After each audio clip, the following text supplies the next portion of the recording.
Hello all my dear students, हमारे इस channel JK career institute official और मेरी इस क्लास में आप सबका most welcome.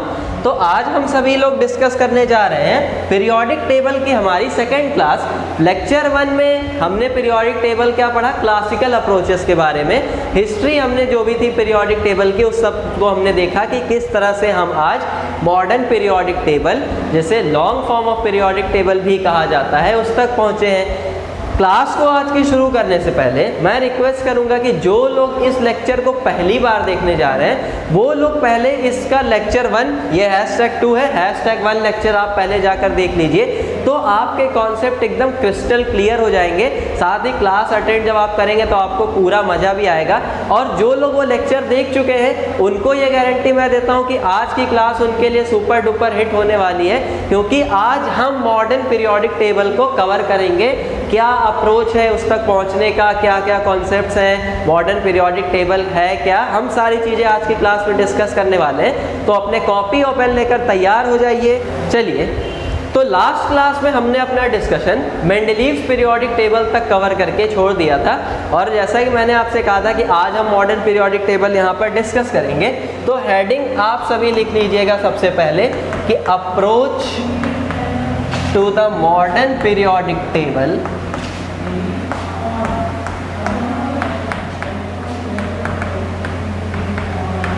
Approach to the modern periodic table, ठीक है। अब देखिए, मॉडर्न पीरियोडिक टेबल की जब भी अगर हम बात करते हैं तो हमने पिछली क्लासेस में कई साइंटिस्ट के रिसर्च वगैरह को पढ़ा, जैसे डोबेराइनर हो गए, सर एईबीडी चैनकोटिस, न्यूलैंड्स, मेंडलीव्स वगैरह। इसमें ही एक साइंटिस्ट है जिनका नाम था सर हेनरी मोज़ले।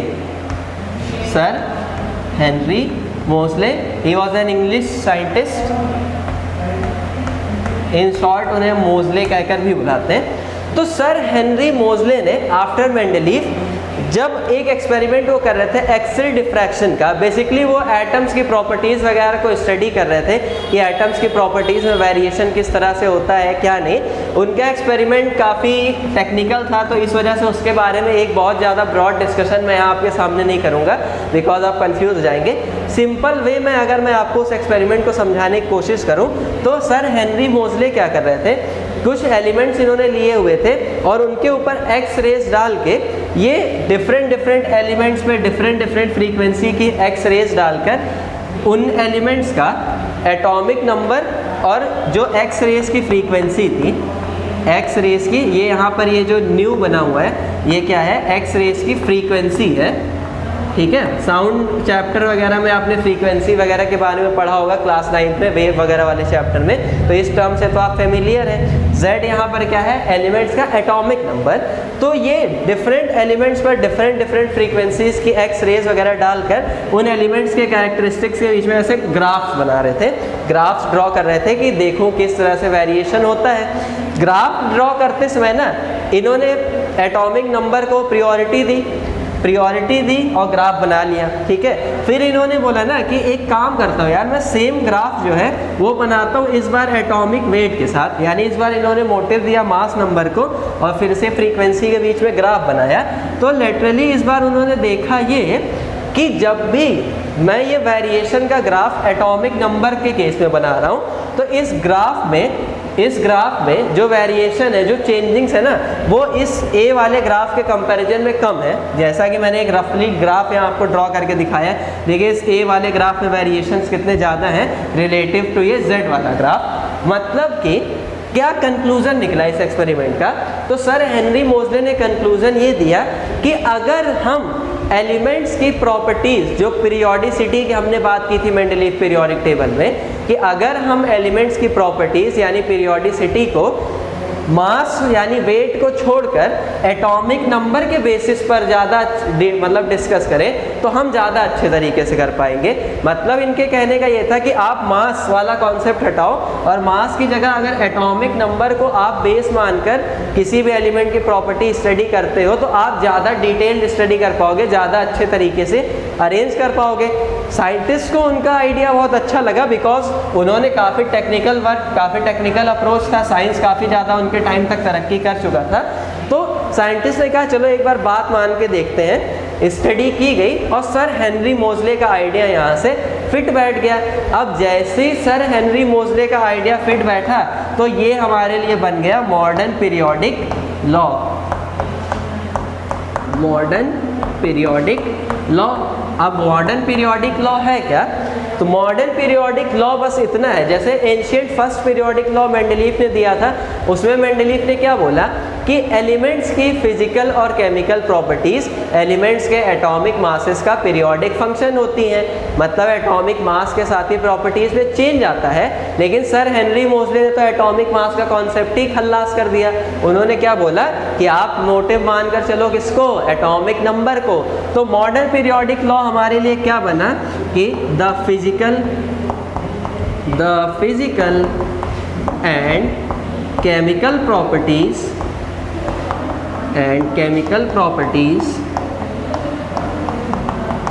ऑफ एलिमेंट्स, साथ साथ में आप भी नोट करते चलेंगे, of elements are periodic function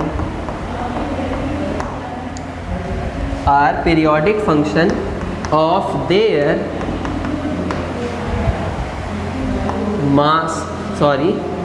atomic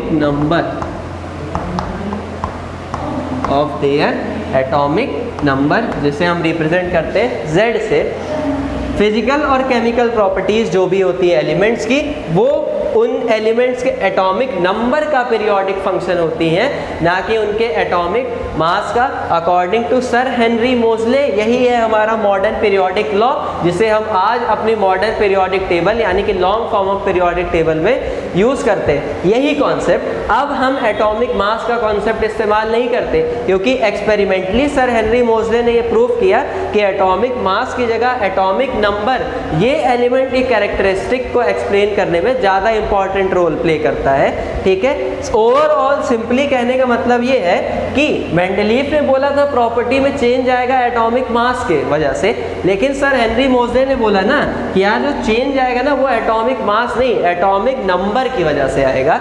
और जो एटॉमिक नंबर की वजह से जो चेंज आएगा वो काफ़ी ज़्यादा सिग्निफिकेंट होगा, वेरिएशन बहुत ही रिलेटिव होंगे, तो आपको स्टडी करने में ज़्यादा आसानी होगी। तो मॉडर्न पीरियोडिक लॉ तो यहाँ से अब आप समझ गए होंगे बिल्कुल आराम से। अब मैं आपको जरा इस एटॉमिक नंबर के बारे में कुछ बता देता हूँ, हालांकि क्लास 9 में हम सभी पढ़ के आए हैं। देखिए, सिंपल एलिमेंटल स्ट्रक्चर, किसी एटम के स्ट्रक्चर की अगर हम बात करें तो हम बोलते हैं एटम ऐसा एक गोला होता है जिसके सेंटर पर एक और छोटा सा पॉजिटिव गोला होता है। ये पॉजिटिव गोले को हम क्या कहते हैं? न्यूक्लियस कहते हैं। ठीक है, और ये न्यूक्लियस में कौन रहता है? इस न्यूक्लियस में रहते हैं प्रोटॉन, जिसे हम E+ से डिनोट करते हैं, और इसमें रहता है न्यूट्रॉन, जिसे हम 0n1 से डिनोट करते हैं। बात आ गई समझ में? न्यूक्लियस किसका घर? प्रोटॉन और न्यूट्रॉन का।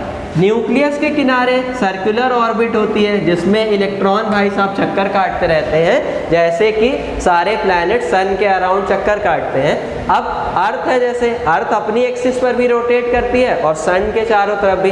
रोटेशन एंड रेवोल्यूशन आपने पढ़ा होगा, अपनी एक्सिस पर घूमना रोटेशन, सन के चारों तरफ घूमना रेवोल्यूशन। वैसे ही ये इलेक्ट्रॉन भी ना रोटेशन और रेवोल्यूशन दोनों फॉलो करता है, अपनी एक्सिस पे भी घूमता है, साथ ही सन के चारों तरफ भी घूमता है। अब देखिए, अगर इस एटम पे ऊपर चार्ज 0 है, मतलब ये कैसा है? न्यूट्रल। इसके ऊपर चार्ज कैसा है? 0। तब मैं ये बोलूँगा कि इसके अंदर इलेक्ट्रॉन का नंबर प्रोटॉन के नंबर के बराबर होगा। मतलब नंबर ऑफ प्रोटॉन बराबर होगा किसके? नंबर ऑफ न्यूट्रॉन के। जब इसमें दोनों का चार्ज कैसा है? 0। मतलब अगर इसके न्यूक्लियस में 5 प्रोटॉन है तो इसके पास 5 इलेक्ट्रॉन भी होंगे। समझ में आ गई बात?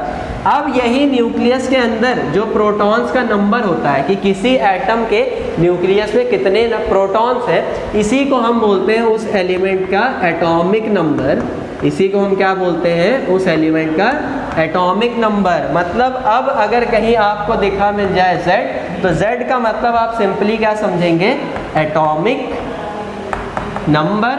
और एटॉमिक नंबर मतलब क्या? Number of proton. बात आ गई समझ में?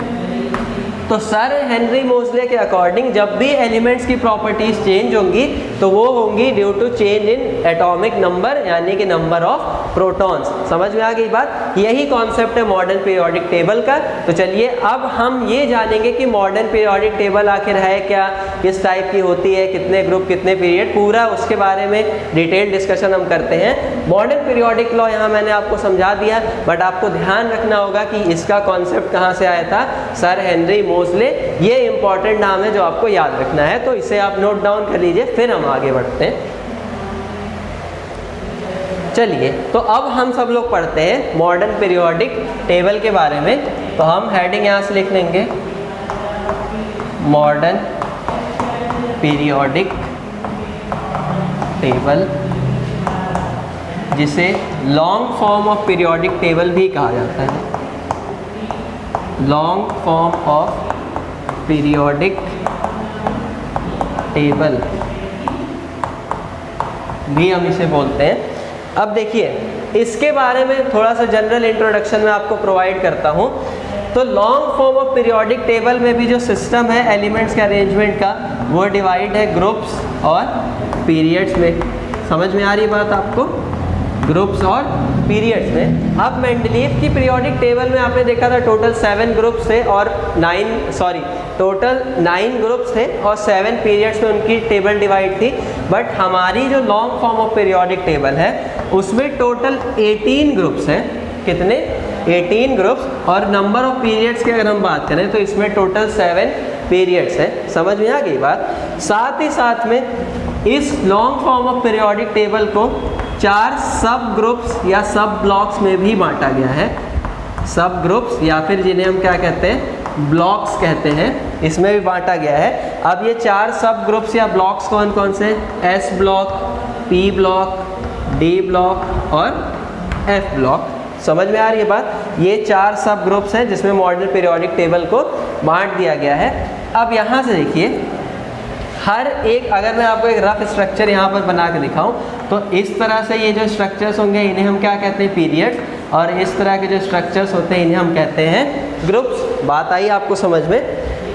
हर एक पीरियड जैसे first, second, third, fourth, fifth, sixth और ये 7, इसी तरह से अगर हम यहाँ पर ग्रुप की बात करें तो ये फर्स्ट, सेकेंड, थर्ड, फोर्थ और ऐसे करते करते हम फाइनली 18 ग्रुप्स तक यहाँ पहुँच जाएंगे। अगर मैं किसी ग्रुप में, पीरियड में अप टू डाउन इस तरह से मूव करता हूँ, ठीक है, while moving in a period, तो यहाँ पर मैं बोलूँगा कि शेल चेंज हो जाता है। शेल क्या होता है? चेंज हो जाता है। Shell changes. जब भी फर्स्ट पीरियड से आप सेकंड पीरियड में आए तो शेल क्या हो रहा है? चेंज हो रहा है। मतलब n यहाँ पर मेरे लिए क्या है? Number of period, number of period. और यही किसे रिप्रेजेंट करता है? नंबर ऑफ शेल को भी, नंबर ऑफ शेल को। तो एक बात आपको ध्यान रखनी होगी कि जब भी आप मॉडर्न पीरियोडिक टेबल में किसी ग्रुप में अप टू डाउन मूव करोगे, किसी ग्रुप में अप टू डाउन मूव करेंगे, सॉरी मुझे लगता है इसके पहले मैंने पीरियड बोल दिया था, नहीं, तो ग्रुप में अप टू डाउन मूव करेंगे तो क्या चेंज होगा? शेल। और शेल मतलब शेल, यहाँ पर पीरियड का जो नंबर होगा वो नंबर ऑफ शेल को ही इंडिकेट करता है। जैसे फर्स्ट पीरियड मतलब फर्स्ट शेल, सेकेंड मतलब सेकेंड, थर्ड मतलब थर्ड, फोर्थ, फिफ्थ, सिक्स, इसी तरह से एंड सो ऑन, आगे इसी तरह से बढ़ता जाएगा। अभी तो फिलहाल 7 तक ही है, ठीक है। अब अगर कुछ और जनरल इंट्रोडक्शंस की अगर हम बात करें तो जैसे देखिए, अगर आप, ये तो अप टू डाउन मूव करने की बात थी, अगर आप लेफ्ट टू राइट मूव कर रहे हैं तो लेफ्ट टू राइट मतलब आप कहाँ बढ़ रहे हैं? पीरियड में मूव कर रहे हैं। अप टू डाउन मूव करने का मतलब आप किस में चल रहे हैं? ग्रुप में चल रहे हैं। समझ में आई बात? तो ग्रुप में बढ़ने पर शेल चेंज होता है, लेकिन जब आप पीरियड में बढ़ते हैं तो यहाँ पर शेल कांस्टेंट रहता है, शेल कांस्टेंट रहता है। समझ में आ गई बात? ठीक, ये तो जनरल इंट्रोडक्टरी थी। अब अगर हम और कुछ जनरल बातें करें मॉडर्न पीरियोडिक टेबल के बारे में, तो देखिए इस टेबल को बनाया था नील्स बोर ने, ये साइंटिस्ट का नाम है, नील्स बोर ने इस टेबल को बनाया था। और इस टेबल के अंदर एलिमेंट्स को अरेंज किया गया है इंक्रीजिंग एटॉमिक नंबर से, ठीक है। मतलब टेबल का कॉन्सेप्ट क्या है कि इसमें elements are arranged in increasing atomic number, ठीक है, बात आ गई समझ में। इंक्रीजिंग एटॉमिक नंबर यानी Z, यानी कि जब भी आप लेफ्ट टू राइट ऐसे मूव करते जाएंगे, लेफ्ट टू राइट, तो Z इंक्रीजेस, Z क्या करता है, इंक्रीज करता है with 1 unit, 1 unit, 1 unit increase करेगा। जैसे अगर आप यहाँ पर हैं और एटॉमिक नंबर कितना है 1, तो इधर आ गया तो 2 हो जाएगा, फिर इसी तरह से 3, 4, फिर मान लीजिए ग्रुप के एंड में आप पहुँचे तो कितना 18, अब 18 के बाद यहाँ कितना हो जाएगा 19, 20, 21, 22, इस तरह से यहाँ पर एटॉमिक नंबर जब भी आप लेफ्ट टू राइट मूव करेंगे 1 यूनिट से इंक्रीज कर जाता है। ठीक है, ये भी एक बात हमने देख ली। प्रेजेंट टाइम की अगर हम बात करें तो हमारे पास टोटल 119 नहीं कह सकते, 118 एलिमेंट्स इस पीरियोडिक टेबल में अरेंज कर दिए गए हैं, जिनके बारे में मैं बहुत अच्छे से जानता हूं। मैं मतलब साइंटिस्ट बहुत अच्छे से जानते हैं, जिनकी केमिस्ट्री वेल नोन है एकदम। और 119 मतलब 119वां जो एलिमेंट है उसके बारे में अभी रिसर्च चल रही, वो अनकन्फर्म्ड है। तो हम कन्फर्म्ड 118 एलिमेंट्स कह सकते हैं कि आज हमें मालूम है। अब इसमें से भी देखिए जो 94 एलिमेंट्स हैं, यहाँ पर मैं थोड़ा सा रफ कर देता हूँ वरना आपको कन्फ्यूजन हो जाएगी। इस पूरी टेबल के अंदर अगर मैं आपको बात करूँ तो 94 एलिमेंट्स ऐसे हैं इस पूरी टेबल में जो नेचर में एग्जिस्ट करते हैं, एग्जिस्ट इन नेचर। ठीक है, और इन एलिमेंट्स में भी जो पूरी रेंज है कि हाइड्रोजन से लेकर OG यानी कि ऑर्गेन्सन, कहाँ से कहाँ तक लेकर, हाइड्रोजन से लेकर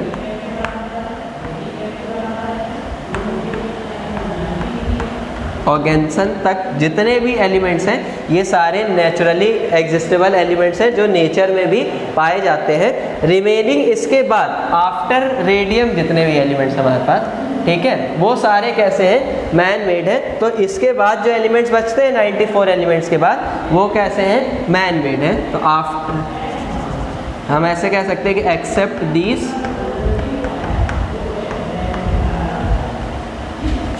ऑल आर आर्टिफिशियल, आर्टिफिशियल यानी कि मैन मेड भी कह सकते हैं हम इन्हें, मैन मेड। ठीक है, ये कुछ बातें मैंने आपको बता दी पीरियोडिक टेबल के बारे में। अब आपको देखिए याद रखना होगा मॉडर्न पीरियोडिक टेबल का यहाँ पर एक ब्रीफ इंट्रोडक्शन मैंने आपको प्रोवाइड किया है। आप याद रखेंगे हमारी आज की जो हम पीरियोडिक टेबल यूज़ कर रहे हैं उसमें 18 ग्रुप्स हैं, टोटल 7 पीरियड्स हैं, 4 ब्लॉक्स में ये पूरी की पूरी पीरियोडिक टेबल डिवाइड है, S, P, D और F ब्लॉक्स में। उसके बाद इसमें टोटल 118 कंफर्म्ड एलिमेंट्स हैं, 119 एलिमेंट के बारे में रिसर्च अभी चल रही है। इसमें अरेंजमेंट का मेथड क्या है, increasing atomic number, atomic number के बढ़ते हुए ऑर्डर में एलिमेंट्स को यहाँ पर इस टेबल में अरेंज किया गया है।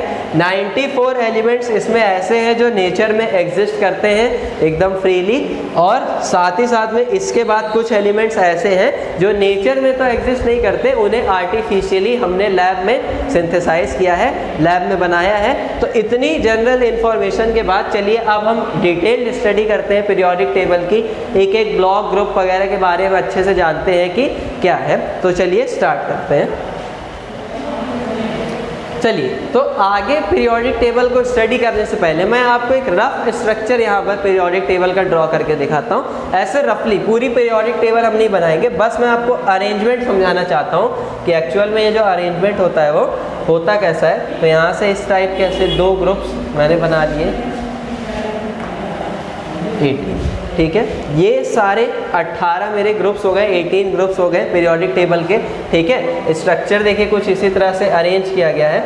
अब यहाँ पर देखिए अगर हम बात करें तो यहाँ पर सबसे पहले इस तरह से ये आता है मेरा फर्स्ट पीरियड। ठीक है, उसके बाद ये नंबर सब मैं मिटा देता हूँ बिकॉज ये बस हमने ग्रुप्स मार्क करने के लिए लिखे थे।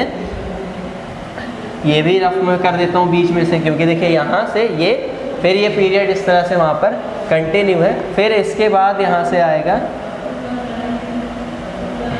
सेकंड हमारा पीरियड, तो मैं इसे ऐसे मैच करा देता हूँ इस जगह से। ठीक है, ये हो गया हमारा सेकंड पीरियड। फिर यहाँ पर देखिए थर्ड वाला पीरियड, कंप्लीट स्ट्रक्चर रफ ही भले से, लेकिन मैं आपको एकदम डिटेल्ड स्ट्रक्चर यहाँ पे बना के दिखाऊंगा।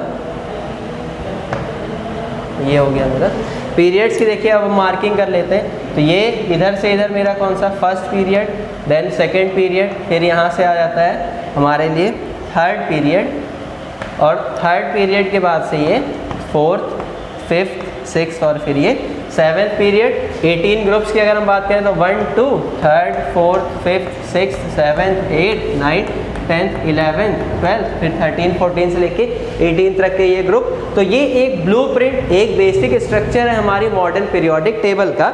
अब देखिए अगर हम इसमें बात करें तो ये फर्स्ट और सेकंड ग्रुप के जो एलिमेंट्स हैं ये आएंगे एस ब्लॉक के अंडर में। तो यहाँ से फर्स्ट और सेकंड ग्रुप जो है मेरा वो हम कहलाता है हमारे लिए एस ब्लॉक। रिमेनिंग बीच का ये जो पोर्शन बचा, यानी कि थर्ड से लेकर ये 12th ग्रुप तक का ये जो हिस्सा, यहाँ पे ये पूरा, यहाँ पे हम इसे ड्रॉ कर देते हैं ऐसा, ये हमारे लिए होता है डी ब्लॉक, इसे हम कहते हैं डी ब्लॉक।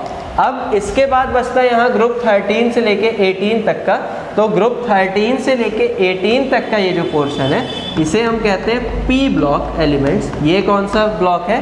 P block. और यहाँ से फिर डी ब्लॉक में यहाँ 6th पीरियड और फिर यहाँ से फाइनल 7th पीरियड से यहाँ पर दो एक अलग से पीरियड्स नीचे ड्रॉ किए गए होते हैं, शॉर्ट लिस्ट एक तरीके से हम कह सकते हैं इस तरह से। तो ये एलिमेंट्स जो होते हैं यहाँ पर इसके, इन्हें हम कहते हैं एफ ब्लॉक एलिमेंट्स। समझ में आ गई बात? तो ये एक पूरा बेसिक स्ट्रक्चर है मॉडर्न पीरियोडिक टेबल का। अब देखिए बात करें अगर हम इस पूरे एस ब्लॉक की, तो ये पूरा एस ब्लॉक फर्स्ट से लेकर सेकेंड ग्रुप तक है और इसमें मेटल्स पाए जाते हैं, सारे के सारे क्या होते हैं? मेटल्स। फिर अगर हम बात करें यहाँ पर पी ब्लॉक की, तो पी ब्लॉक में metals, non metals as well as metalloid सभी पाए जाते हैं। इसी वजह से इसे एक कंप्लीट ब्लॉक भी कहा जाता है, क्योंकि इसमें मेटल, नॉन मेटल, मेटलॉइड सब मिलते हैं। अगर हम बात करें डी ब्लॉक की, तो इस पूरे डी ब्लॉक में सिर्फ और सिर्फ मेटल्स पाए जाते हैं, ठीक है, जिन्हें हम ट्रांजिशन मेटल्स भी कहते हैं। तो डी ब्लॉक में मेनली होते हैं मेटल्स। और एफ ब्लॉक की भी अगर हम बात करें तो एफ ब्लॉक में भी सारे के सारे एलिमेंट्स पाए जाते हैं मेरे मेटल्स ही, जिनमें से कुछ नेचुरली अकरिंग है और कुछ होते हैं आर्टिफिशियल यानी कि मैन मेड, जिन्हें हम लैब में सिंथेसाइज करते हैं। तो ओवरऑल अगर हम परसेंटेज की बात करें तो देखिए मेटल्स पूरे पीरियोडिक टेबल में सबसे ज़्यादा हैं, और इसका मतलब नेचर में सबसे ज़्यादा कौन पाए जाते हैं? मेटल्स, फिर उसके बाद नॉन मेटल्स, फिर कुछ परसेंटेज में मेटलॉइड्स वगैरह। बात आ गई समझ में? तो ये एक रफ एंड एक बेसिक स्ट्रक्चर मैंने आपको बना दिया। अब देखिए यहाँ पर आप देख रहे हैं यहाँ फर्स्ट सेकंड ग्रुप के बाद ये बीच का पोर्शन कुछ खाली है, फिर यहाँ से फर्स्ट पीरियड कंटिन्यू हो रहा है यहाँ 13 वाले ग्रुप से, इसी तरह से फिर सेकंड पीरियड भी यहाँ से कंटिन्यू हो रहा है। तो ये पीरियड अदर पीरियोडिक टेबल के पीरियड, या इसी तरह से देखिए थर्ड पीरियड भी है। तो ये वाले जितने हैं ना, ये अदर पीरियड्स के कंपैरिजन में फर्स्ट, सेकंड और थर्ड वाले कैसे हैं? छोटे हैं ना, तो इन्हें हम शॉर्ट पीरियड कहते हैं। इन्हें हम क्या कहते हैं? Short periods. बात आ गई समझ में? तो ये शॉर्ट पीरियड्स क्यों हैं? क्योंकि ये पीरियोडिक टेबल के छोटे पीरियड्स हैं रिलेटिव टू अदर पीरियड्स। तो आप याद रखेंगे 1 2 3 तक, फिर उसके बाद फोर्थ पीरियड से मुझे कौन मिलना शुरू हो जाता है? डी ब्लॉक वाले एलिमेंट्स का। समझ में आ गई बात? तो ये सारा एक बेसिक स्ट्रक्चर था, इसको एकदम आप मेमोराइज कर लीजिए। अब हम एक एक ब्लॉक की चलिए सेपरेट स्टडी करते हैं कि आखिर एक एक ब्लॉक के रिलेटिव क्या क्या चीज़ें होती हैं। So now let's move ahead. अभी अभी हम सब ने ये देखा कि मॉडर्न पीरियोडिक टेबल क्या होती है, मॉडर्न पीरियोडिक लॉ क्या है, किस तरह से स्ट्रक्चर बेसिक होता है मॉडर्न पीरियोडिक टेबल का, और किस तरह कितने ब्लॉक्स वगैरह में एस पी डी एफ, कितने ग्रुप्स, कितने पीरियड्स में ये टेबल डिवाइड है, और किस तरह से एलिमेंट्स को इसमें अरेंज किया गया है।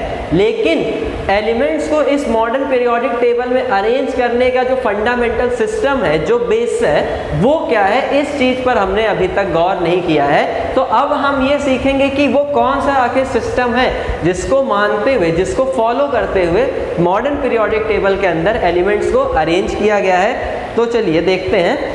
अगर हम बात करें सिस्टम ऑफ अरेंजमेंट की मॉडर्न पीरियोडिक टेबल में, तो ये सिस्टम है electronic configuration. Electronic configuration is the only system जो आज फॉलो होता है एलिमेंट्स को अरेंज करने के लिए मॉडर्न पीरियोडिक टेबल में। तो अब आप सभी कंफ्यूज इस चीज़ को लेकर होंगे कि यार आखिर ये इलेक्ट्रॉनिक कॉन्फ़िगरेशन मतलब क्या। ठीक है, तो इलेक्ट्रॉनिक कॉन्फ़िगरेशन मतलब हम समझते हैं कि आखिर ये होता क्या है। देखिए, अगर हम बात करें एटम के बेसिक स्ट्रक्चर की, तो एटम के पास है एक पॉजिटिवली चार्ज न्यूक्लियस और उसके किनारे किनारे इस तरह से कुछ शेल्स हैं, ऑर्बिट्स हैं, सर्कुलर ऑर्बिट्स। बात आ गई समझ में। अब होता क्या, देखिए इन सर्कुलर ऑर्बिट्स में इलेक्ट्रॉन रहते हैं, इसमें सर्कुलर ऑर्बिट्स में जो न्यूक्लियस के चारों ओर चक्कर काटते रहते हैं, लेकिन किस ऑर्बिट में कितने इलेक्ट्रॉन रहेंगे इसका भी एक सिस्टम होता है एटम के अंदर। समझ में आ गई बात। ऐसे सिस्टम क्या है कि फर्स्ट ऑर्बिट जिसे n इक्वल टू 1 कहते हैं, या फिर इसी को कहा जाता है के शेल, जो न्यूक्लियस के सबसे पास में होती है, n इक्वल्स टू 1, या फिर इसे हम कहते हैं के शेल। इसी तरह से सेकेंड को n इक्वल्स टू 2, n किसको डिपेंड करे, नंबर ऑफ शेल को। ये जो लाइंस आपको यहाँ दिख रही हैं, इन्हीं को हम ऑर्बिट या फिर शेल कहते हैं, ऑर्बिट या फिर शेल। बात आ गई समझ में। तो सबसे पहले होता है n इक्वल्स टू 1 पे के शेल, n इक्वल्स टू 2 पे उसके बाद होता है l shell, then n equals to 3 पे होता है m शेल, और इसके बाद n इक्वल्स टू 4 पे होता है n शेल, और इसी तरह से and so on k l m n o p q r, आगे भी शेल्स बढ़ते चले जाएंगे। बट अभी हमें मेन 4 की ज़रूरत होती है, तो मैंने यहाँ पर 4 ड्रॉ कर रखे हैं। अब देखिए, फर्स्ट शेल यानी के शेल में मैक्सिमम 2 इलेक्ट्रॉन्स रहते हैं, और इसके बाद वाले एल शेल में 8 इलेक्ट्रॉन्स। तो 8 यहाँ पर मैं पूरे नहीं बना रहा हूँ, या फिर चलिए बना देता हूँ, आप लोग भी खुश हो जाइए। तो ये 8 इलेक्ट्रॉन्स, देन इसके बाद यहाँ पर 2 हो गए, यहाँ 8 हो गए, फिर इसके आगे वाले एम शेल में 18, फिर उसके बाद एन शेल में 32 इलेक्ट्रॉन्स। तो इस तरह से किस शेल के अंदर कितने इलेक्ट्रॉन रहेंगे ना, ये नंबर एटम के अंदर आप क्या देख रहे हैं, फिक्स है। तो एलिमेंट्स के, एटम्स के अंदर इलेक्ट्रॉन्स का ये जो फिक्स अरेंजमेंट होता है, इसी को हम क्या कहते हैं, इलेक्ट्रॉनिक कॉन्फ़िगरेशन। मतलब electronic configuration is nothing but fix arrangement of electrons in an atom. ठीक, तो हम क्या डेफिनेशन देंगे इलेक्ट्रॉनिक कॉन्फ़िगरेशन की, यहाँ पर हम बोलेंगे कि the arrangement of electrons inside an atom is known as electronic, इसे हम शॉर्ट में ऐसे लिख देते हैं, कॉन्फ़िगरेशन। Electronic configuration. बात आ गई समझ में।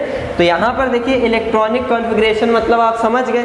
अब ये आइडिया कहाँ से आया, ये जैसे के शेल, के एल एम एन, ये सेल्स वगैरह की नॉलेज हमको सब कुछ हो गई, किसमें कितने इलेक्ट्रॉन्स रहते हैं सब हमने जान लिया। अच्छा चलिए एक लगे हाथ में आपको यहाँ पर और बता देता हूँ एक बात। किसी भी शेल में अगर आपसे कभी मैक्सिमम नंबर ऑफ इलेक्ट्रॉन पूछे कितने होंगे, कि जैसे यहाँ पर इसमें 2 मैक्सिमम, इसमें 8, इसमें 18, इसमें 32, तो इसके लिए एक जनरल फार्मूला है कि किसी भी शेल से associated maximum number of electrons हो सकते हैं 2n² के बराबर। ये 2n² क्या है, maximum electrons in any shell. ठीक है, अब जैसे इसको मैं अप्लाई करके आपको दिखाऊं यहाँ पर, तो देखिए के शेल की अगर हम बात करें तो के शेल में मैं आपसे पूछ रहा हूँ बताइए कितने मैक्सिमम इलेक्ट्रॉन रहेंगे। मैक्सिमम इलेक्ट्रॉन किसमें, के शेल में। तो आप बोलेंगे के शेल के लिए n इक्वल्स टू कितना है, 1 के बराबर। अब ध्यान से देखिए, मैं इसमें पता करना चाहता हूँ मैक्सिमम नंबर ऑफ इलेक्ट्रॉन, तो मुझे मालूम है किसी भी शेल में मैक्सिमम कितने इलेक्ट्रॉन हो सकते हैं, 2n² के बराबर। तो मैंने जनरल फॉर्मूला लिखा 2n²। यहाँ n की वैल्यू कितनी पुट कर दूंगा, 1 के बराबर। तो 2 इंटू में 1 का स्क्वायर, तो ये कितना आ गया, 2 इंटू 1 कितना होगा, 2 के बराबर। तो आप खुद ही देखिए, मैंने अभी आपको बताया था कि के शेल में मैक्सिमम 2 इलेक्ट्रॉन रहेंगे, और यहाँ पर भी के शेल के अंदर देखिए मैक्सिमम कितने इलेक्ट्रॉन आए, 2। इसी तरह से n इक्वल्स टू 2 के लिए आप कैलकुलेट करिए, तो n इक्वल्स टू 2 यानी कि l शेल के लिए, तो 2 इंटू में 2 का स्क्वायर, यहाँ n की जगह इस बार हम 2 पुट करके उसका स्क्वायर करेंगे, तो 2 का स्क्वायर होता है 4, और 4 2 जा 8। तो देखिए n शेल में मैक्सिमम, l शेल में मैक्सिमम कितने इलेक्ट्रॉन आए, 8 इलेक्ट्रॉन्स। तो इसी तरह से एंड सो ऑन आप आगे भी कैलकुलेट कर सकते हैं। तो ये जनरल फार्मूला आपको याद रखना जरूरी है। ये एक एडिशनल इंफॉर्मेशन थी। अब हम टॉपिक पे आते हैं। इलेक्ट्रॉनिक कॉन्फ़िगरेशन मैंने आपको बताया बेस है मॉडर्न पीरियोडिक टेबल में एलिमेंट्स को अरेंज करने का, लेकिन इसका आइडिया कहाँ से आया? सबसे पहले ये बात किसके दिमाग में क्लिक की गई होगी कि इस बेसिस पर हमें एलिमेंट्स को अरेंज करना चाहिए। तो उस साइंटिस्ट का नाम था नील्स बोर, जिसने मॉडर्न पीरियोडिक टेबल को बनाया।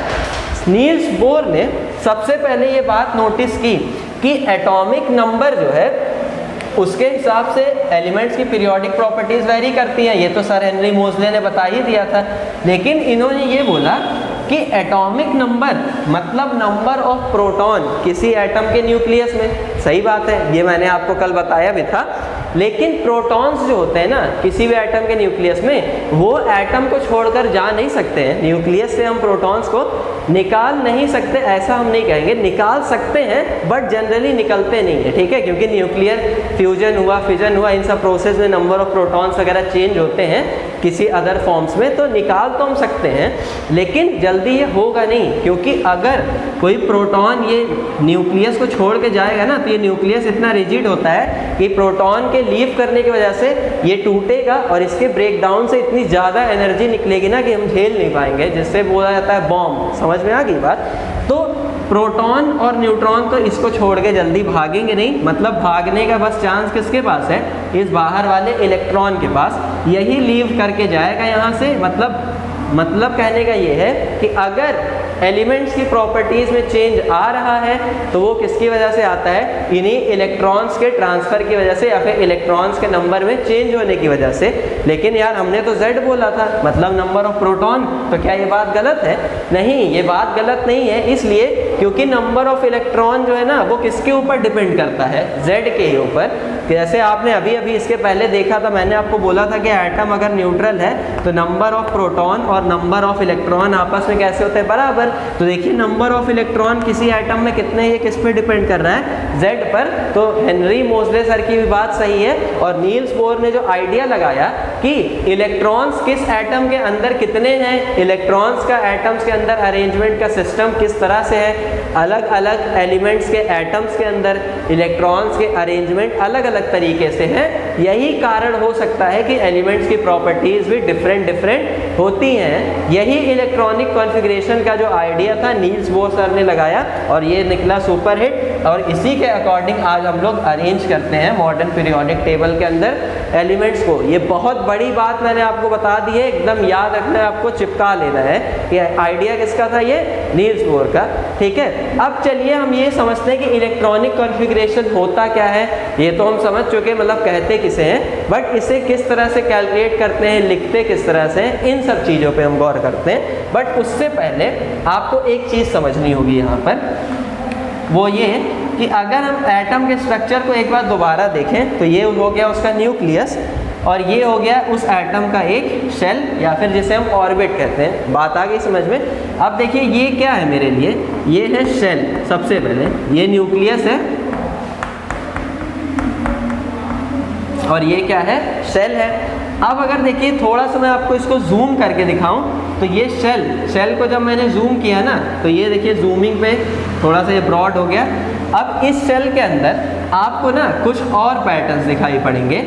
तो ये शेल था, अब इस शेल के अंदर ये जो पैटर्न आपको दिखाई पड़ रहा है इसका नाम होता है सब शेल। इसका नाम क्या होता है? सब शेल। समझ में आ गई बात? अब अगर मैं इस सब शेल को भी थोड़ा सा जूम करूं तो इसके अंदर भी आपको एक और नया पैटर्न दिखाई पड़ेगा जिसका नाम होगा क्या? ऑर्बिटल। इसका नाम क्या होगा? ऑर्बिटल। ये ऑर्बिटल है और शेल को हम ऑर्बिट भी कहते हैं। ठीक है, तो ये दो बातें अलग अलग, ये ऑर्बिट है जबकि ये ऑर्बिटल है। ठीक, अब देखिए सबसे पहले था शेल, शेल के अंदर कौन था? सबशेल, सबशेल के अंदर कौन है? ऑर्बिटल, और इसी ऑर्बिटल के अंदर ये जो डॉटेड स्ट्रक्चर आपको दिखाई पड़ रहा है ये होते हैं इलेक्ट्रॉन। मतलब कहने का ये है कि अगर मैं किसी एटम के अंदर ये जानना चाहूँ कि इलेक्ट्रॉन कहाँ पे रहता है तो इलेक्ट्रॉन कहाँ रहता है? सबसे पहले शेल, शेल के अंदर कौन होता है? सब शेल होता है।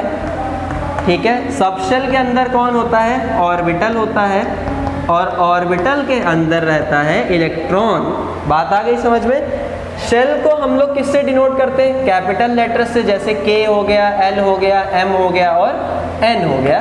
कोई डाउट इसमें? K, L, M, N, इनसे हम किसको डिनोट करते हैं? शेल को। अब इसके अंदर होते हैं और सबशेल, सेल के अंदर सबशेल। सबशेल जो मैंने आपको पीरियोडिक टेबल में ब्लॉक्स बताए थे SPDF, वो ब्लॉक्स बनाए गए हैं अकॉर्डिंग टू सबशेल्स। तो सबशेल्स को हम किससे डिनोट करते हैं? S से, P से, D से और F से। ये SPDF मेरे लिए क्या है? सबशेल्स है। समझ में आ गई बात? अब इसके अंदर होते हैं ऑर्बिटल। तो अलग अलग सबशेल्स के अकॉर्डिंग ऑर्बिटल्स के नंबर भी अलग अलग ही होते हैं। बट यहाँ पर देखिए, मैं आपको एक चीज़ बताना चाहूँ। देखिए, अगर आपके सामने केवल S मैं लिख दूं यहाँ पर, तो इस S का मतलब आप क्या समझेंगे? ये सबशेल को डिनोट कर रहा है। बिकॉज देखिए, S से हम किसको रिप्रेजेंट करते हैं? सबशेल को। अगर मैं इसके आगे ऐसे लिख दूं 1S, तो 1S अब किस चीज़ को डिनोट करेगा? अब ये डिनोट करेगा ऑर्बिटल को। बात आ गई समझ में? अब ये किसे डिनोट करेगा? ऑर्बिटल को।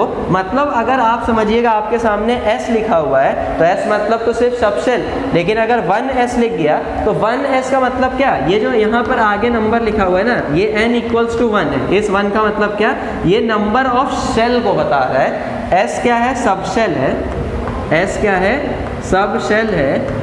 1 क्या किसको बता रहा है? ये नंबर ऑफ शेल को बता रहा है। और ये 1S कंप्लीटली किसको डिनोट कर रहा है? तो ये पूरा का पूरा मिलकर डिनोट कर रहा है एक ऑर्बिटल को। समझ में आई बात? 1S का मतलब क्या? फर्स्ट शेल का S ऑर्बिटल, फर्स्ट शेल का S ऑर्बिटल, फर्स्ट शेल का 1S का मतलब 1S ऑर्बिटल का मतलब पहले शेल के जो S वाला सबशेल है ना, उसके ऑर्बिटल की बात हो रही है। समझ में आ गई बात आपको? इसी तरह से एक आध और एग्जांपल देखिए, हम देख लेते हैं। अगर मैं आपके सामने लिख दूं 2P, तो 2P भी अब किसको डिनोट कर रहा है? किसी ऑर्बिटल को। लेकिन किस ऑर्बिटल को? सेकेंड शेल के P सबशेल के किसी ऑर्बिटल को। यानी सिंपली आप क्या कहेंगे कि सेकेंड शेल के P ऑर्बिटल को। बात आ गई समझ में? तो ये कुछ जनरल सी चीज़ें हैं जिनकी नॉलेज अगर आपको ना हो ना, तो आप एकदम कंफ्यूज हो जाओगे। इलेक्ट्रॉनिक कॉन्फ़िगरेशन वगैरह लिखने में आपको समझ ही में नहीं आएगा ये 1S 2P मतलब ये सब क्या लिखा हुआ है। तो अब मैंने आपको यहाँ पर सारी चीज़ें समझा दी हैं। अब आप अच्छे से समझ जाएंगे कि इलेक्ट्रॉनिक कॉन्फ़िगरेशन क्या होता है, उसे किस तरह से लिखते हैं। तो चलिए स्टार्ट करते हैं। इससे आप एकदम क्विकली नोट डाउन कर लीजिए।